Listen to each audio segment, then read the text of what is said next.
All right. Looks like things are live now. So we're up and going. We got the mics working, the cameras working, the lights. I think we're all good. So we'll jump into this here in just one moment. You guys know the deal if you've been here before that we got to get the disclaimers out of the way.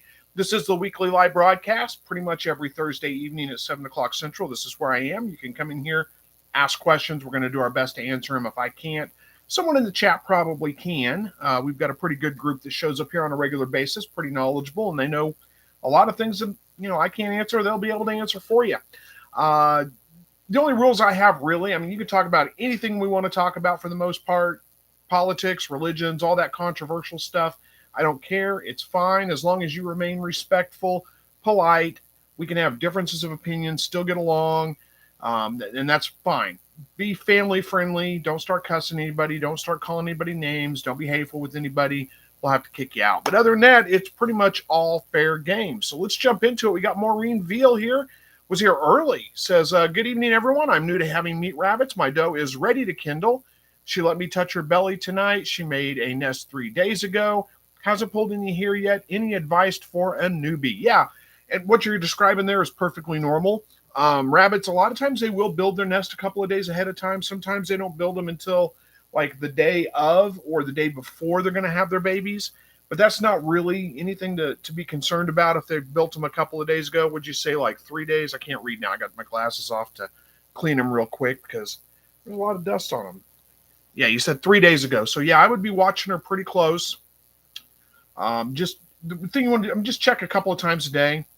And like right before you go to bed at night, go out and check. If she's had them on the wire, you want to pick them up and put them in the nest box for her. It's not going to bother her a bit. She'll jump in there and take care of them. As far as pulling hair, that's usually not done until after the babies are born. So don't be concerned about that. Chances are what's going to happen is you're going to be watching and you're going to be all nervous. You're going to walk out there at one point and it's going to look like a rabbit exploded inside the nest box with all the fur that she's pulled and covered them up. And then at that point, you can, I usually give them at least a day before I go check on them, but you can check on them right away if you want to. Pull back the fur that she's covered them with, check them, make sure they're all survived and they're all doing okay. Cover them back up, put the nest box back in there, and you're good to go. It's not really that complex. The biggest thing to be concerned about is if she has her babies on the wire, you want to get them up and in the nest box. And it's not going to bother her, you doing that. She'll be fine with it. So that's really about it, honestly. Hopefully that answers your questions, puts you a little bit at ease. If you need more, let me know, and we'll do our best to get a further answer for you, get more detail. Dawn says, good evening from South Central Illinois. It's still super hot here. Tomorrow is hatch day for the quail. We've actually, well, congratulations on hatch day, by the way. Hopefully you have a good hatch. But we've actually cooled off just a little bit. We were only in the high 80s the past couple of days, so it hasn't been that bad. It's down from the high 90s, so it's pretty nice. Let's see. Life Done Cheap says, do you know how long she's been pregnant? My New Zealand usually go for 31 days. Yeah, you usually look, that's pretty standard, 30 to 31 days-ish, right around in there. Let's see. Life Done Cheap says, hey, Chris and everyone else, my New Zealand red eye white, is that what it is? Had 7 babies this morning. Awesome. Congratulations on that. Hopefully they're doing well. Don says, Life Done Cheap, do they start consuming more feed when they kindle? Well, that wasn't a question for me, but I will answer from my experience. Not really. Rabbits show very little sign that they're pregnant. They can go a whole pregnant, you wouldn't even know, and then all of a sudden, like I said, you walk out there and it looks like a rabbit exploded because they had their babies, they pulled all this fur, and you're just wondering, how's a rabbit have any fur left on them? That's really the only indicator. I don't notice them really eating anymore or anything like that. And let's see, Maureen says, Life Done Cheap, she was bred August 19th. So yeah, you're coming up on probably tomorrow-ish, maybe the next day. You should have them pretty soon. Let's see.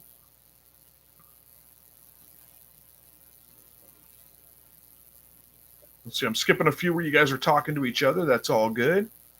Life Done Cheap says, so around 31 days, should be soon. I have a rabbit that never pulled any fur and had 7 babies.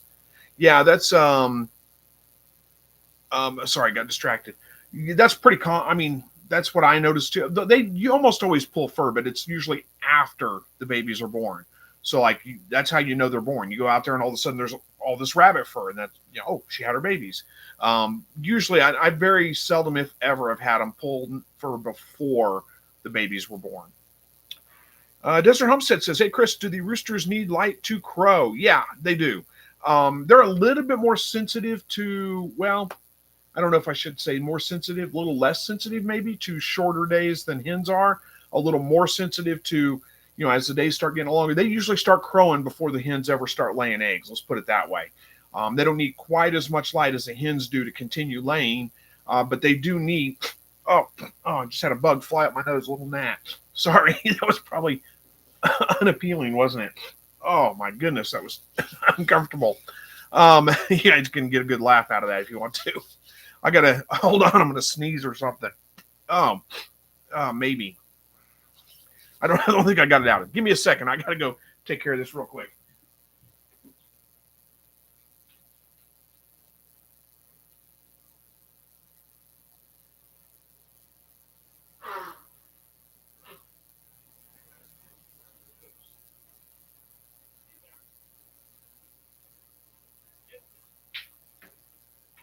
Okay. Sorry about that. I had to go take care of that real quick, or I wouldn't have been able to focus the rest of the time. So let's see, what were we saying? Lights. Oh yeah, they do need the light. Both the hens and the roosters. It's the amount of daylight that puts them in the breeding mood or breeding season, I guess you could say.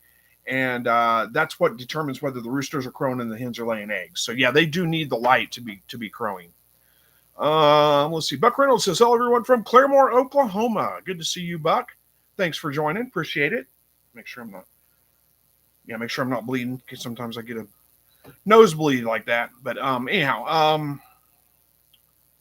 where are we at here? Sergio's got a couple of, what are those, smiley faces or some kind of thing, and Mother Wolf Rabbitry has a hand waving. So hey, to you. Good to see you guys both. David says, "Finally cooling down. Time for our bucks and does to have some dates." Yep, it is. I always like to breed fall, winter, early spring. With the Tamucks, I did breed them a little bit late this year because I wanted to see how they handled the heat. They seem to do pretty good, really. So I may do that again. I don't know, going into next year. Don says, "I kept my quail roosters in the dark. It slows their hormone development down so they don't crow as much, if any."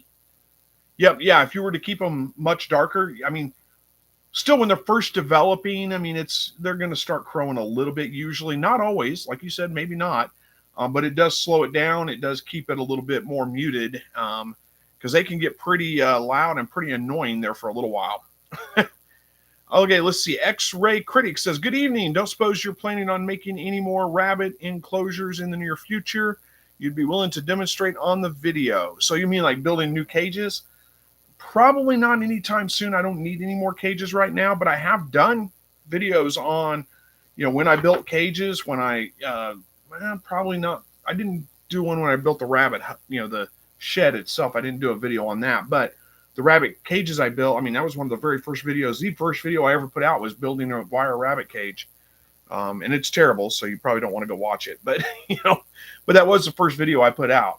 So I don't know if there's specific questions you have or something. I just don't need any extra rabbit cages right now, so I probably won't be building any anytime soon. Marine Veal says, "Thank you, Chris. That makes me feel better. I just put a camera on her tonight." Oh, well, nice. That would probably help, huh? Dewdrop from New York, Western New York. Good to see you. Thank you for joining tonight. Andy Dundas says, "Checking in from Southwest Michigan. Usually warm and dry. Definitely need a good overnight soaker rain." Yeah, we had a pretty good, at work. I work in Kansas. It's about 17 minutes drive between my house and where I work in Kansas. Not very far, but because I'm in Joplin, and we're right on the border of Kansas and Oklahoma. But anyhow, we had a good storm come through yesterday, I guess it was, about midday. I don't guess it hit here or my house very hard. We had a little bit of rain here, but man, it was blowing pretty hard. We had hail right as the front line was passing over, sideways rain, all that good stuff. It was pretty exciting. But yeah, we need rain too. We've got a chance of it every day, but so far it's been skirting us. Dawn says, I have a doe going on 4 months old. Amish told me she will be ready to breed soon. Yesterday we doubled her food intake. I feed one cup. It was okay, but last night at 5, I fed 1 cup. 10:30 a.m. I got up and food was gone. Interesting. Yeah, the rabbits will overeat, but if she's eating all that food and still acting like she's starving, yeah, there's no reason not to feed her that. Usually, what you're looking at for a rabbit, you want to know like what their expected adult weight's going to be, and right about 6 months, and when they hit about 80% of what their adult weight would be, that's when you want to breed. So, like if it's a New Zealand white, you can expect them to be about 10 pounds. So once they hit 6 months and at least roughly 8 pounds, they're ready to breed. That's kind of how I do it with my rabbits. I don't like to breed before 6 months, and but you do want to get it done before they hit a year old if you can do that. Dawn says I fed her another cup at 10:30. At 4:30, I went out and she had a half cup maybe left. I did not give her any more feed tonight. Okay, so yeah, and that's probably a good. Sorry, I got another distraction there. It's probably a good way to handle it. If she's still got food left, there's no reason to put any more in there. And sometimes my rabbits will go through periods where they don't eat a lot of food, and then they're just like they just scarf up everything I give them for a day or two, and then they go back to normal rations. And it's not every single day. They'll go in long periods where they're eating the same amount of food every single day, and then all of a sudden, like my Tamuk doe, past couple of days she hasn't hardly eaten anything, but then she'll pick back up and eat a whole bunch. So I do that too as a person. So I'm sure that all animals do it sometime. I don't know. Mother Wolf Rabbit says Crispy bugging out live. Yeah, that was, yeah, it was a little distracting. I'm sorry. Dawn says, I wondered if she was catching up consumption from the heat now that we have a cool night, but still 95 days. Well, it could be a little bit of that too. X-Ray Critic says, no worries. I remember watching your first one. I'll just wing it. Yeah, and you might look, if you're building multiple cages, it may actually, and even if you just want one, it's honestly maybe cheaper. The last time I was going to build rabbit cages, I checked Tractor Supply to do more cages there. I needed 4 of them, and it was like $10 more total to buy 4 pre-made cages than it was to buy all the wire and J-clips and all that I would need to make 4 cages. So I figured, well, I'd pay somebody at least $10 to cut all that wire for me. I might as well just buy the pre-made cages, save myself all the hassle. So you might check into that and see if that makes a better deal. Don says, Chris, did you switch your chat up to live chat to read from? Yeah, I switched it. I did remember this time to switch it from top chat to live chat. So I should be getting them all, hopefully. Don says, no rain here since July. Yeah, that's a ways, huh? And we've had a little bit of rain, not a lot, but we do need some. Joy from Western Oregon is here. Good to see you, Joy. Thank you for joining us tonight.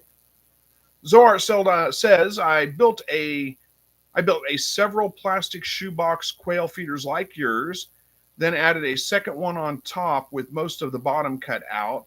Small wood deflects into the bottom portion over the feed holes. Works great. Okay, I think I get what you're saying. So basically you put 2 on top.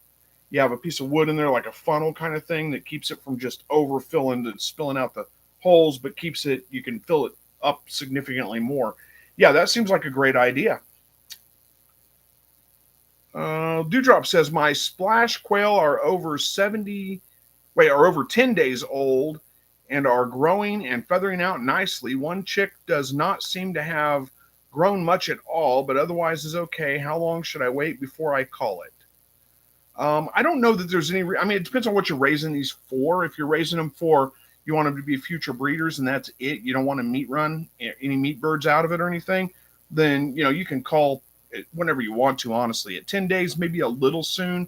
I'd probably give them to at least 3 weeks old, somewhere right around in there, and see how they're comparing. But if you want, if you're planning on having some of these birds as meat or whatever, I don't see any reason to call the bird. Just let it grow out. It's probably always going to be smaller. You could band it if you wanted to, so you could keep track of it or something. But chances are it's probably going to remain smaller. You might as well just grow it out, have it for the meat. That's my kind of thought on it. But, you can do it however you want to, honestly. There's no right or wrong way necessarily. All right, so are we still live? Somebody drop a comment of some kind. Let me know, because the comment section has just stopped. And as you know, I do not have anything planned out to cover. So I want to make sure that we didn't just drop everything and I didn't know about it for some reason. So, okay, there we go. There's a chat from Tony Muller from Virginia. Good to see you. Thank you for joining. Appreciate it. Maureen says, I have a quail sitting on 4 eggs. I wonder if she will stay long enough to hatch. Probably not. Maybe. I mean, it has happened. But it's not. There's something wrong with my mouse. It's not working right. I think I got a dog hair on there. There we go. That took care of it. Excuse me.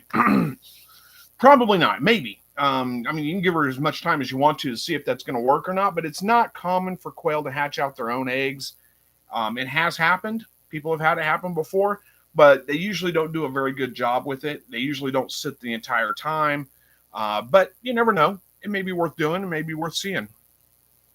Mother Wolf Rabbit says, has you ever considered Rex or raised them in the past? I've never raised Rex. I've never really seriously considered them, not because I have anything against them, just I've never seen any. If I was going to raise Rex, they'd be standard Rex, not mini Rex. And I've never seen any standard Rex available for sale anywhere around me. So I've just never really thought about it, honestly.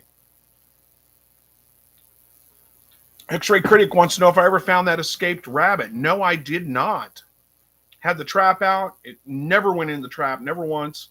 And then just stopped coming around. Don't know where it is. It probably got caught by a dog or a cat or something like that and is long gone. But anyway.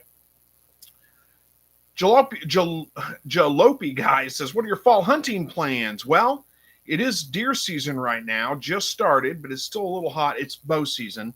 I'm no good with a bow, but I have a crossbow, so I can shoot a crossbow. So, and the conservation department does allow crossbows during our bow season here. It just started like 2 days ago, I think, 3 days ago. So as soon as it cools off a little bit, I'll be going out. Right now it's just too hot. I don't want to go out and sit in the heat with all the bugs because you can't really use bug spray. And it's just, I don't really want to deal with it. Plus the deer aren't moving real well yet anyway. We get some good cold fronts coming through. If we can get down to, even if we have just a drastic, drop to, say 50-degree high for the day or something like that, I may go out and give it a try. But other than that, it will be probably mid-October to late October before I can get out, because that's usually when the weather starts turning, gets a little bit cooler. I don't have to worry about the bugs and specifically the ticks. That's the ones I really don't want to deal with, or chiggers for that matter. And then rifle season in early to mid-November, probably around the 13th or so. I'm not sure exactly when that's going to take place, but that'll be pretty much my fall hunting until I get a deer, hopefully. I didn't get one last year. Hopefully I do this year. Last year was the first year in a long time I didn't get one. I had an opportunity early in the season. It wasn't a really big deer. It was on the verge. It had been like late season and I hadn't gotten one yet, I probably would have shot it. But it was on the verge of really being a decent enough deer. I like to let them grow a little bit. I'm not necessarily in it for just the trophies or anything like that. Of course, you always would like to have a nice big buck, but I do want to let them grow well enough to breed, pass on their genes and things like that before we harvest them. And this one was probably just, not just barely maybe on that point. So I let him pass because it was early in the season, and then I never saw another one that was worth shooting the whole season. It was very slow for me last year. My cousin got probably the biggest buck either one of us have ever shot. We hunt the same property. We hunt together, and he got a nice one, a real nice one. But not I. Currency says, morning all. Hope you all are good. Missed last week, was away with family and stuff. Well, family stuff. That's okay. Got to take care of your family. I get it. And we're glad to see you back. Thank you for joining. Catherine says, hello from Arizona. No animals due to the extreme weather, but I can listen and learn. Absolutely can. So you don't have animals. You don't plan on getting animals, or you I don't know exactly. Took a break from them. Maybe it doesn't matter. You can do however you want to. I'm just kind of weird. I'm wondering, when you say no animals because of the extreme heat, surely there are people that raise animals there. You've got a shady spot, even in Arizona, you can get away with raising, quite a few animals. Don says, I see and hear you. You're live. Okay, thank you. Appreciate that. Yeah, the chat was real slow there for a minute. I always want to make sure because there's been a time or two where I've talked away for like 5-10 minutes before I realized the chat disconnected, everything disconnected, and I was talking to nobody. Tony says, I've been raising quail for a year now and would like to start raising rabbits. Can I do that or should I wait until spring? No reason to wait. I mean, if you want to do it now, do it now. Get your cages in order. As long as you got cage space for them and you're ready to put them in there, go out and do it. Thing you might run into right now is if you buy young rabbits, they're probably, you're looking at 3-month-old rabbits or something like that. You're going to need to wait until they get at least to be 6 months old. And like I said, about 80% of their adult weight before you breed them. So that puts you into, September, October, November, December. Put you into like January, February time frame roughly. You're looking at, and you don't have a whole lot of breeding left to do before the heat of summer hits. Depending on where you live, though, that may not be that big of a deal. But there's no reason necessarily to wait, especially if you can find some that are already like 6 months old or something. Then why not go ahead and get them and get going on it, or even a year old, year and a half old. If you get some proven does that have had litters before that are a year and a half or even 2 years old, that's not a bad investment. They can breed for 5 years or more, so you're still going to get a good couple of years out of them before you have to worry about replacing them. Mother Wolf Rabbitry says, if you're not too far away, I'll gift you a trio of white Rex to try out in the spring. I'd love to see you do videos on their growth progression. Interesting. I don't know where you're located. I'm in Joplin, Missouri, southwest Missouri. I don't know where you are, though. But yeah, I don't know. I would consider it. I don't know if I have the cage space for it now, but I can make it. Phil from Washburn, Missouri says, good evening, Chris. With the temps starting to cool, when are you going to breed your rabbits? Yeah, pretty much. Usually what I'm doing is breeding them sometime around October to mid-October when it starts to cool off just a little bit. And then I breed all the way through like April, somewhere right around in there usually. Andy Rabbit says, hello, I'm driving but watching. Not watching but listening. And apparently typing a little bit of a message to us every once in a while too, but I won't tell anybody. Thank you for joining us. We appreciate it. Let's see. Catherine Fuller says, I do plan to. I live in Washington and had rabbits and loved it. Nice. Yeah, you can get away with rabbits in Arizona. I mean, it is hot. It is a little bit tougher environment probably to raise them in, but if you find somebody locally there that's raising rabbits, they're already going to be acclimated to that temperature, and they'll probably do fine.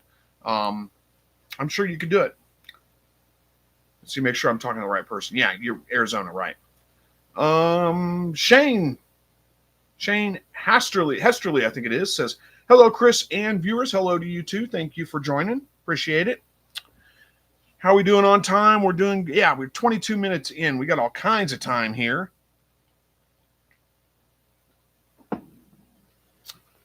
All right. And the chat has died out again. So, there's another one. Mother Wolf Rabbitron says, Millington, Tennessee. I traveled to Cackle Hatchery in Lebanon, Missouri every spring, so I could bring them with me then. Yeah, that's not very far away at all. That's like hour and a half-ish drive from me, and you probably go right through or right by here. You probably go I-44, and let's see, Tennessee. Maybe not. I'm thinking about this now. But you're probably not too far from me. We might be able to work that out. Yeah, hit me up when it gets closer. Let's see real quick. Let me see the map. Yeah, I'd be a little bit further past that, but that's, like I said, it's not far. I might be able to meet you or something. We can work that out. Maureen says, when you breed in the winter, are your cages outside? Yeah, my cages are outside all year long. Rabbits handle the cold really well. They've got big fur coats on. They're actually much more comfortable in the wintertime than they are in the summer, even when it gets down to like 0 degrees. I had my first, I bred my Tamuk doe, and the very first litter she had, I did lose it. It was like 0 degrees Fahrenheit outside when she had the babies. But other than that, I usually don't have any problems. Very seldom, if ever. I mean, in fact, that's the first time I've lost a litter to the cold, but it was exceptionally cold. But yeah, I breed them all year long, and usually, 20 degrees, 15 degrees even, they do just fine, no problems. Michael says, "How do you feel about Timuck breed?" So far, I like them just fine. I mean, they're basically a New Zealand white. There's not a whole lot of difference. So the doe's a little bit kind of neurotic, kind of crazy. She's not aggressive with me, but you put her in with the buck, and she just snarls and growls the whole time. She lifts right away for him, no problem, but just snarls and growls the whole time. It's very dramatic. And then, but she does a great job when she has her babies. I mean, it's just a New Zealand white. She has them in the nest box. She takes care of them. Didn't lose a single one out of the last litter. They grow pretty quick. I mean, they're perfectly good meat rabbits. I think I like the silver foxes a little bit better, just because they're a little bit different than the typical New Zealand white. They do seem to be a little bit calmer, a little bit more mellow, little bit maybe easier to handle. Not super easy, but just a little bit. I don't know. I mean, I just kind of like them, the silver foxes, honestly. But the New Zealand whites, the Timucks, they're perfectly good meat rabbit. All right, Life Done Cheap with Lee says, to keep the chat going, who's your favorite YouTube channel, Chris? Oh boy, that's hard to say. Right now, I've been watching. Well, I mean, Charlie Kirk was one of my favorites. I like Charlie Kirk quite a bit. Very sad about what happened there, and I don't understand everybody saying how hateful and racist and all. I don't get that at all, because I watched plenty of his videos, and he was the furthest thing from being hateful or racist or fascist or any of those things that they called him. He was one of the things I always liked about him was he would go out and do these debates in public, bring the people that disagreed up to the front to speak to him. And it didn't matter if they were, they would be nasty with him, just call him all kinds of names and hatefulness. And he was always respectful. He was always nice. He always kept his composure. And I think he did a great job with that. So he was one of my favorites. I also like a lot of those Daily Wire guys like Matt Walsh. Matt Walsh is one of my favorites too. He's funny. I don't agree with everything, that Matt Walsh says. I don't agree with his take on every single thing, but I do like him.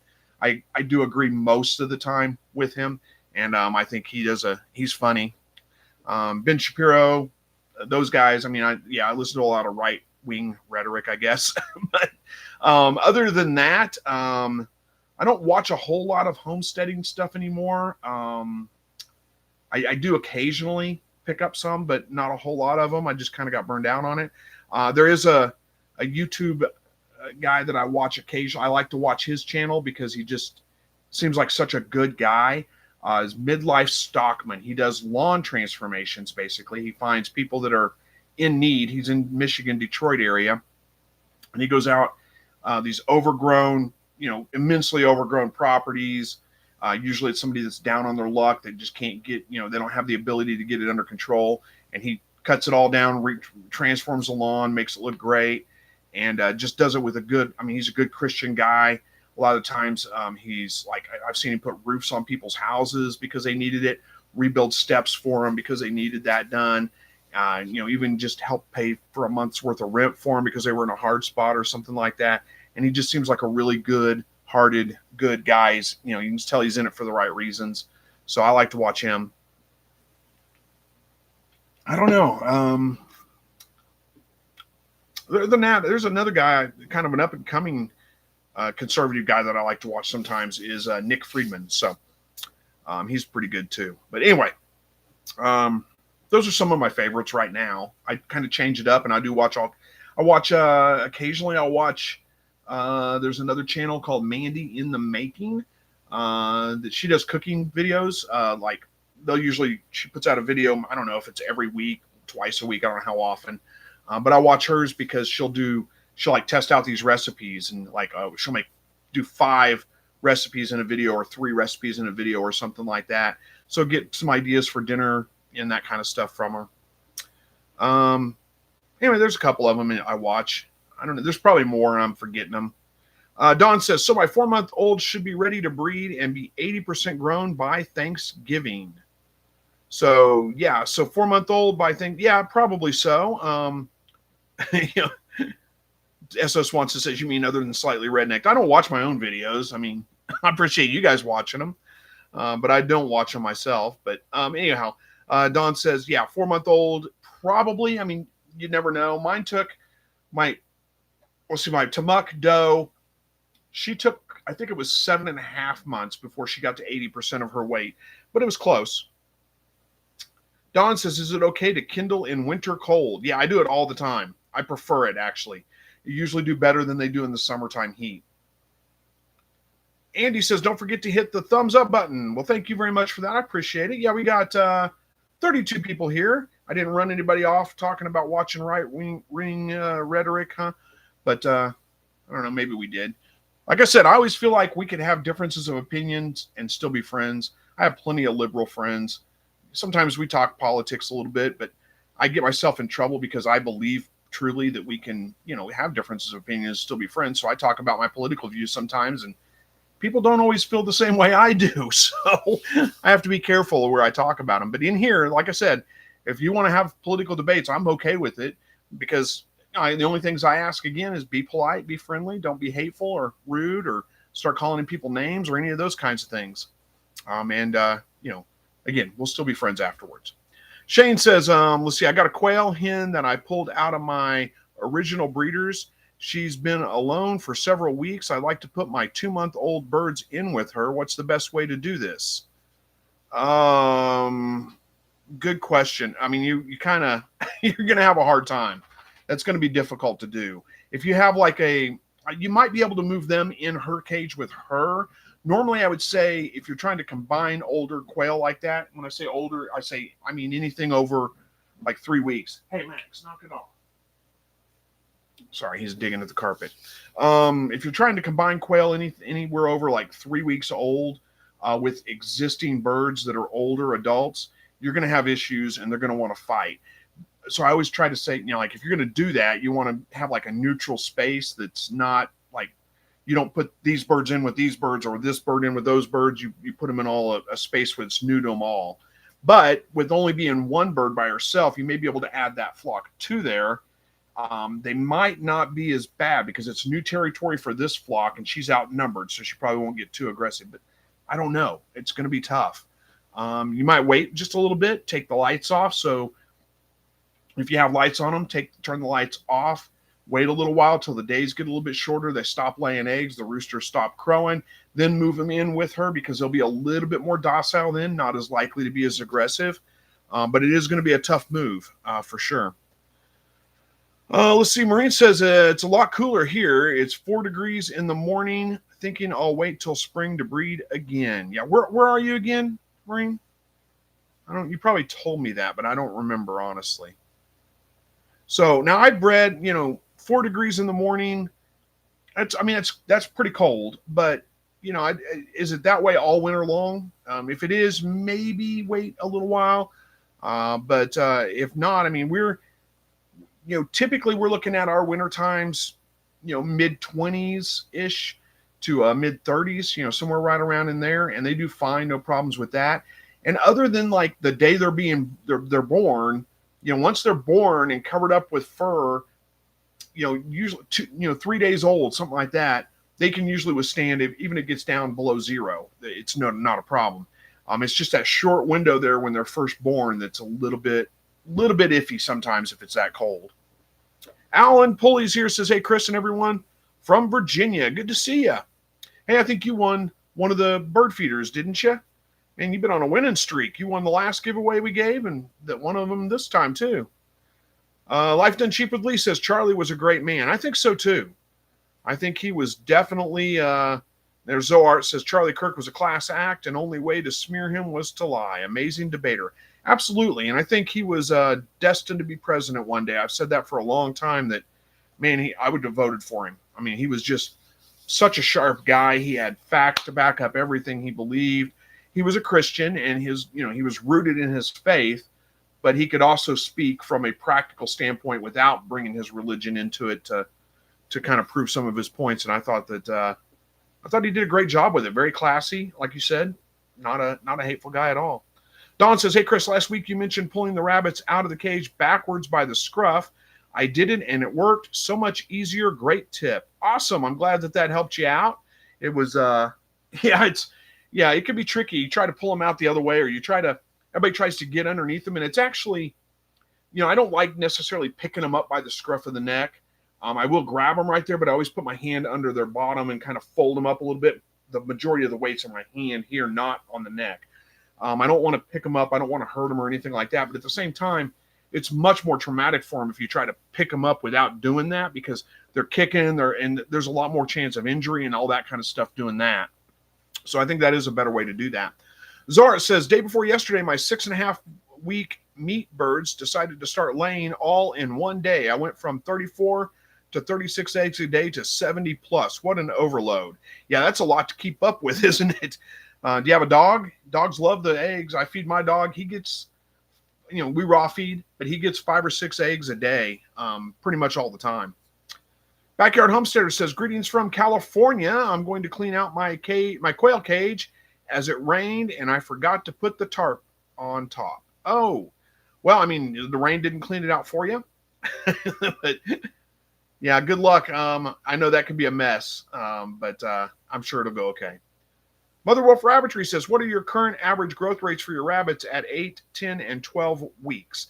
Right now, my rabbits are usually right around, 8 weeks. They're probably, most of them, hitting 4-ish pounds. Usually right around 5.5 or so by 12 weeks. I don't weigh them. I'm just kind of guesstimating what that is. 10 weeks, they're, between that. So I don't know. I don't weigh them out. I just kind of go based on, I can look at them and kind of estimate what their weight is. So they're growing a little bit slower. Even my Tamuks are not super fast growers. I've had some purebred New Zealands in the past that would hit 5 pounds by 8 weeks. These are not them. They're not doing that right now, but that's okay. It's not really a big deal to me. Dawn says, no, Chris, she is 4 months now and will be 6 months in November. Did I say something different? I thought I understood that. I thought I was communicating that way. I may have said something wrong. I'm sorry. So yeah, you're looking like 6 months in November, but it may be December before she hits that weight. Not all of them hit the weight by 6 months. You just have to go on that. But yeah, you're probably going to be looking at roughly middle of November or so before you can breed. Chris says, Chris Heitsuman, I think it is. I suggested when you do it in the dark nighttime as well. Oh, talking about moving the birds in together. That one bird by itself moving the other flock in. That's good advice. Do it at nighttime. Marineville says, I'm in Nova Scotia. It can get down to -20 or 30. Yeah, you might want to wait until spring, until it warms up just a little bit more. That is a little more extreme. Andy Rabbit says, I put a new quail in a small cage with a large cage for a few days to a week. It has always worked for me. Yeah, that's a good idea. What you're talking about basically is putting a small cage inside your main cage with all the other birds and putting that quail in that cage so they can have access to them, get kind of accustomed to them being there without actually being able to get to them to beat the heck out of them. So that's a good idea. You give them a week or two and then release them into the cage. Yeah, that might work pretty well.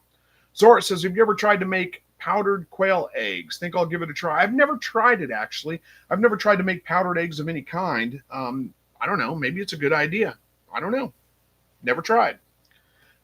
Chris says, pickled quail eggs are amazing if you get a good recipe. Yeah, I've never found a pickled quail egg recipe that I liked. I've tried pickled eggs a couple of different ways, and I never liked any of them. I've made them a couple of different ways, and I just haven't found one I liked. I don't really like pickled eggs. I'd be willing to try them again, but I don't really care for them.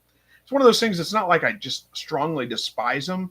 It's just they're not that good, so I don't end up eating them. Zara says, Charlie Kirk made it clear he would never run for president. Felt he made a greater impact where he was and what he was doing. Yeah, he may have changed his mind, though. I think he was definitely presidential material.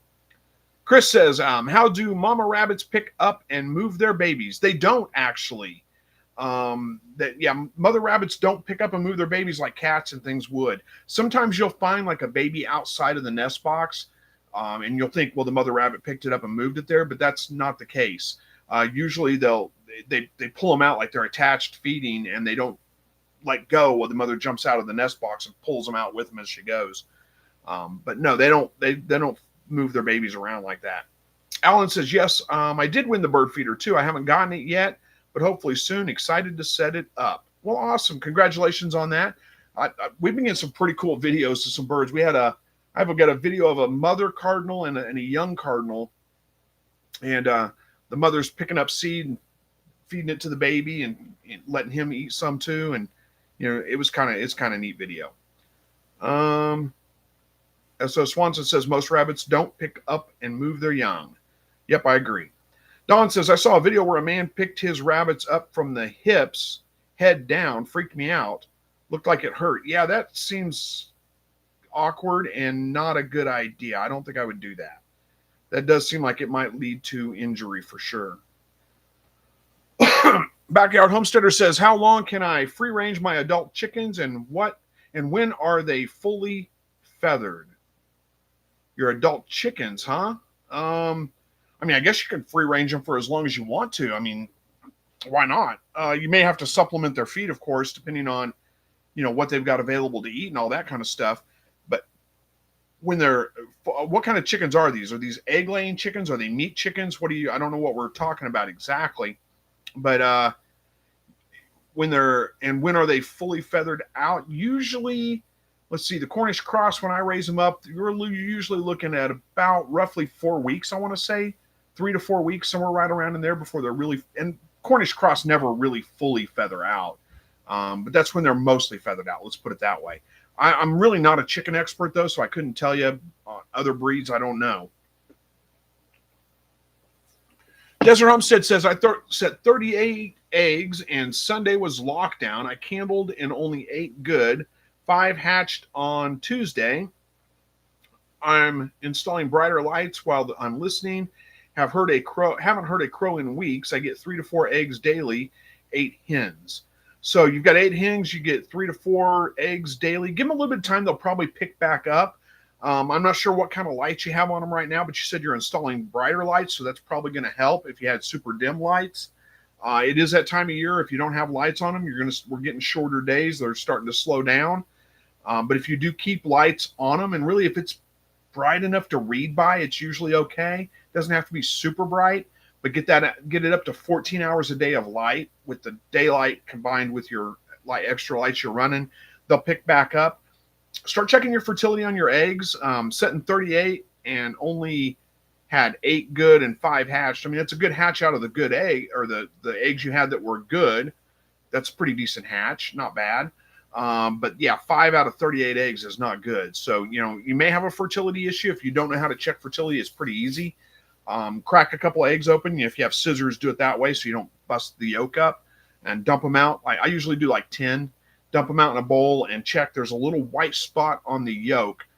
What you're looking for is a faint dark ring around that white spot, like a bullseye type ring around that white spot on the yolk. It's a little hard to see, but once you see it on an egg, you're usually pretty good. You can tell from there on, and that means it's a fertile egg.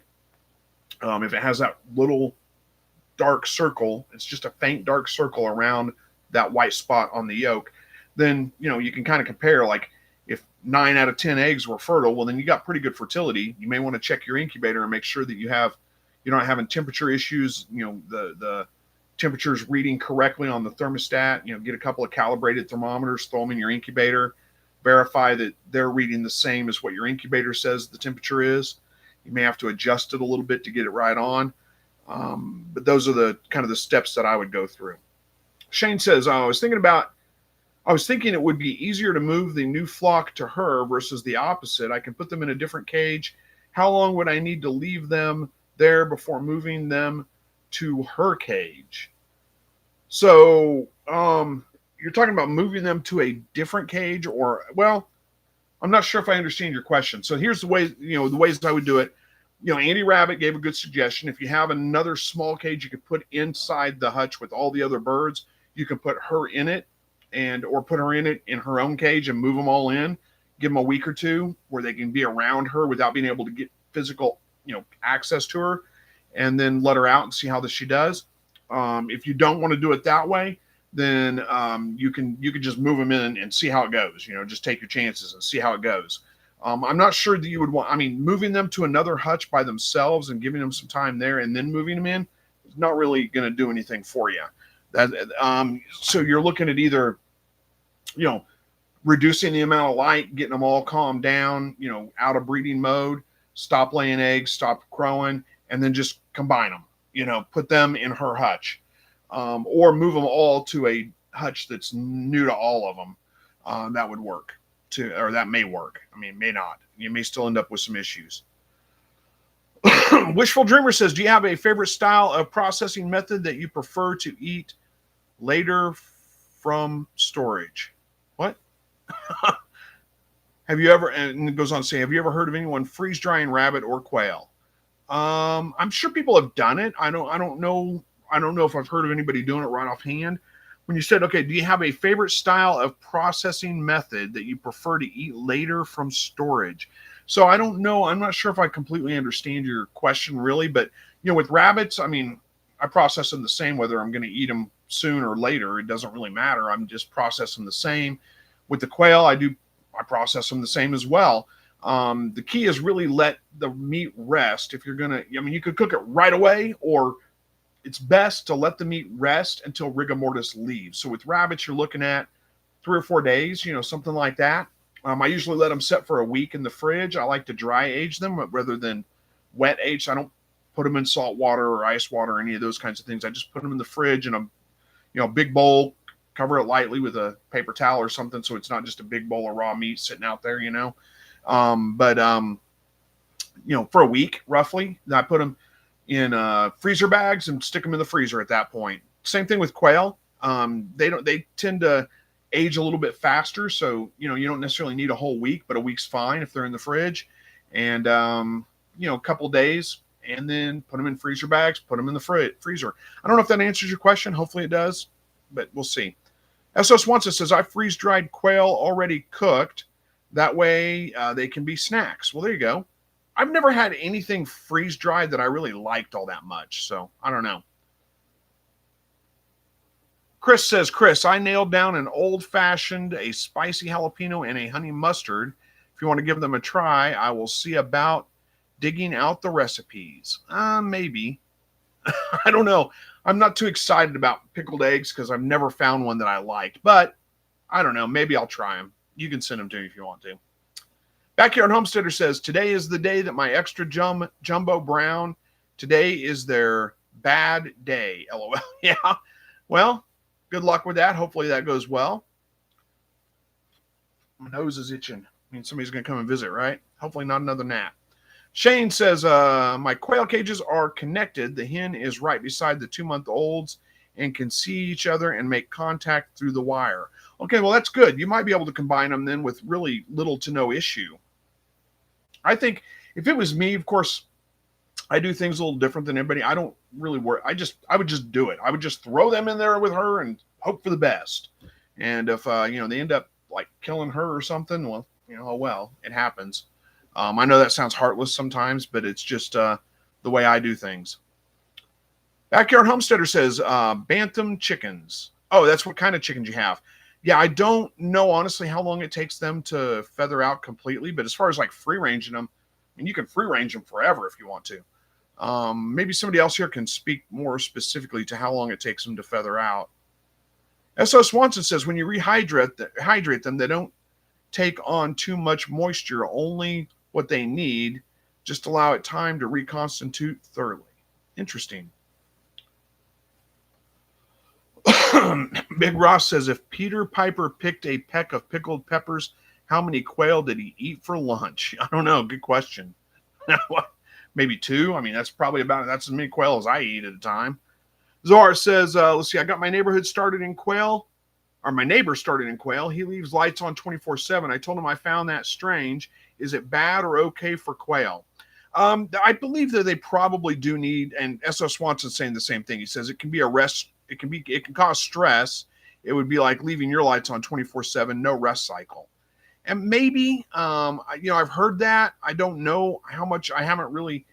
My lights stay on long time. I mean, they charge up during the day and they come on automatically when it gets dark, and they stay on until the battery runs out. I don't know how long that is. I mean, it's not 24 hours a day, but it is quite a while. It doesn't cause any problems with them. But I do think it's best if you can to give them a break from that. Give them a nighttime cycle where they can sleep. JCG says my latest jumbo hatch is within the next 2 days. So far, I have had high hatch rates this year. Well, awesome. Congratulations on that.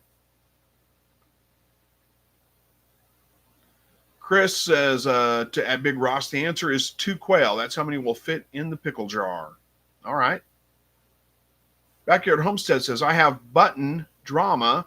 They're not like jumbo at all. My buttons eat fly maggots for extra protein. 2 out of 3 are molting and laying. So button drama, huh? I've never raised button quail. I don't really know a whole lot about them. I mean, I guess I don't really see the point in it. It just doesn't make sense to me. I mean, unless you just like them and you want them as a novelty or something.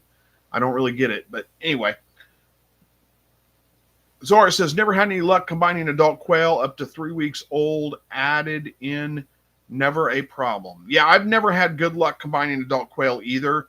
But like you said, up to 3 weeks old, almost always. I mean, I've never really had an issue with that. I just throw them in there, and usually it's more like 2 weeks old, but sometimes go to 3, throw them in there, and they do just fine. No problems. How are we doing on time? It feels like we may be getting close. Oh, yeah, we got 9 minutes left.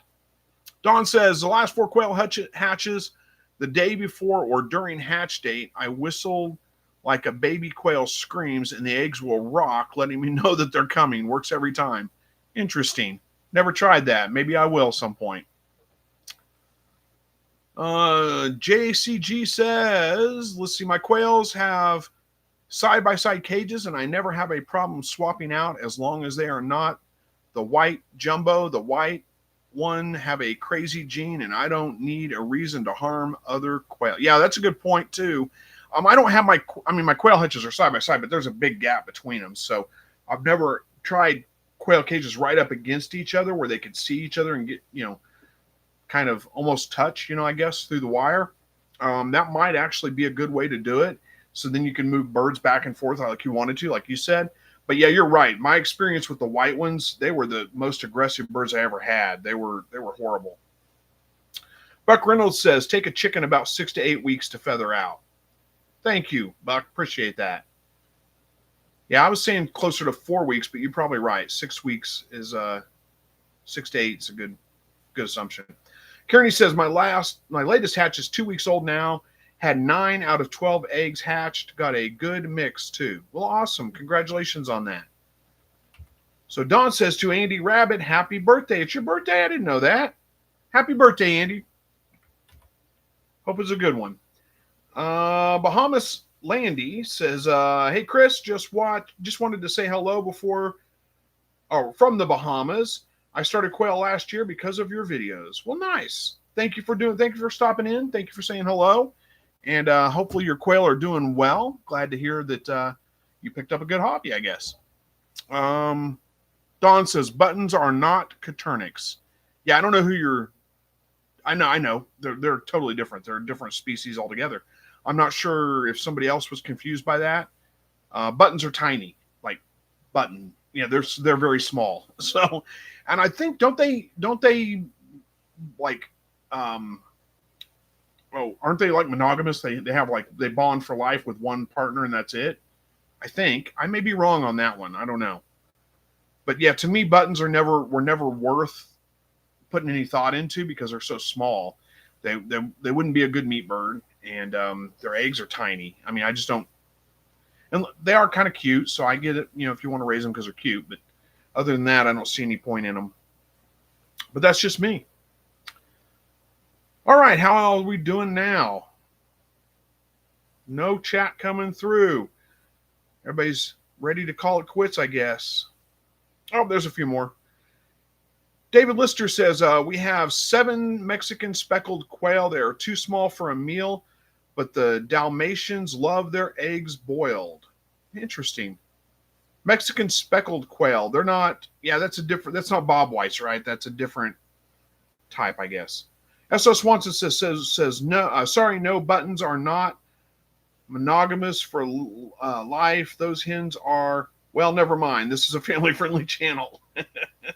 Yeah, I got it mixed up then. I was mixing them up with something else. For some reason, I thought they paired up. Maybe it's bob whites that do that. I can't remember, honestly. I've never raised bob whites either.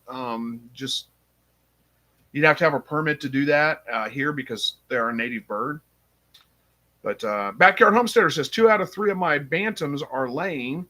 Let them get the fly maggots out of the quail compost pile. Only thing I'm worried about is hawks getting them. And happy birthday to Andy. Yeah, that would be a little bit of a concern for me too. We do have hawks that live here. Of course, I don't have, I mean, I'm sure red tails fly by, but we don't have red tails that nest. We have smaller hawks. I don't know if they would go after a chicken. They're not much bigger than a bantam, if any. So I don't know that they would. But yeah, if you had like red tails or something, that would definitely be a concern. Curiosity says, first eggs I bought online were button quail. Completely bought the wrong ones, LOL. They are so much harder to grow out. Interesting. Don says, buttons remind me of bumblebees. I want to swat the little things. I don't swat bumblebees. I like to see the bumblebees out there. Backyard Homesteader says, buttons are for extra profit, as many like them for the small size. Yeah, I can imagine I get it. People want to keep them as pets or something like that. Be good for the hippies, I suppose. I don't mean that as an insult, just funny to me. Don says, buttons, tiny kebabs. Yeah. Zora, let's see. Zora says, I have 5 3x6 quail cages inside a large coop. Have 16 chickens running around underneath that clean things cleaned and mixed. Okay. Wonder if 3 doe and 1 buck rabbit loose under would work. I don't know if that's a great idea to let your rabbits run underneath all that stuff. First of all, they dig like crazy, so they're going to dig their way out of it unless you have wire buried underground. Secondly, I think they would just get filthy. I mean, and it'd be hard to control breeding. I just don't like the idea of colony raising or free ranging rabbits. I think they do much better in cages. They're much more susceptible to parasites and diseases if they're on the ground. I just don't think that's a really good idea, but you can try it. S.O. Swanson says to the Backyard Homesteader, get yourself a guard goose, just the one to live with your chickens. Yeah, that's a good suggestion too. A goose they're pretty dangerous. they're pretty aggressive, and they would probably do a good job of protecting your hens from any hawks. If you can get away with having a goose, I could not get a goose here. That would draw way too much attention. S.O. Swanson says 2-minute warning. Yep. Yeah, well, about 3 minutes actually is what I show here. But we're getting close to wrapping this one up. So if you got something you want to talk about, get it out there quick. I just got a few minutes. Zora says, true, digging would be a mess. Also hard to control. Don't think rabbits is a good idea. Yeah, probably not. Backyard Homesteading says, let's see, I have to check if I can get a guard goose, but I've read that geese are better with their own species. Maybe. I mean, it depends on what kind of goose you get, honestly. I've seen plenty of geese that were the only goose on the farm or something. I mean, they're just by themselves. They're fine. Now you do have to worry a little bit about that goose coming after you too, though. In my experience, geese are they're pretty aggressive, and they can be a little intimidating at times too.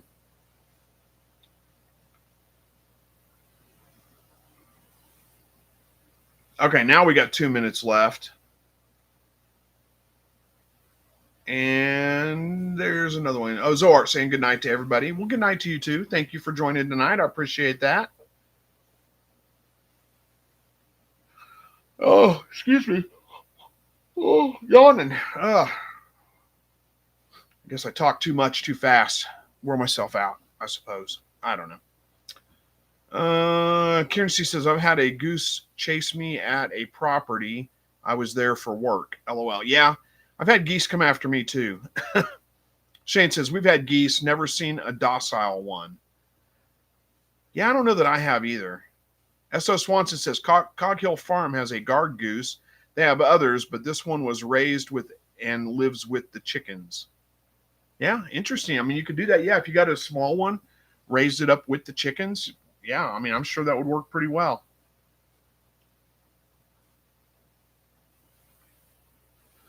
Well, we're right at time to wrap this one up. The chat's kind of slowed down a little bit. So,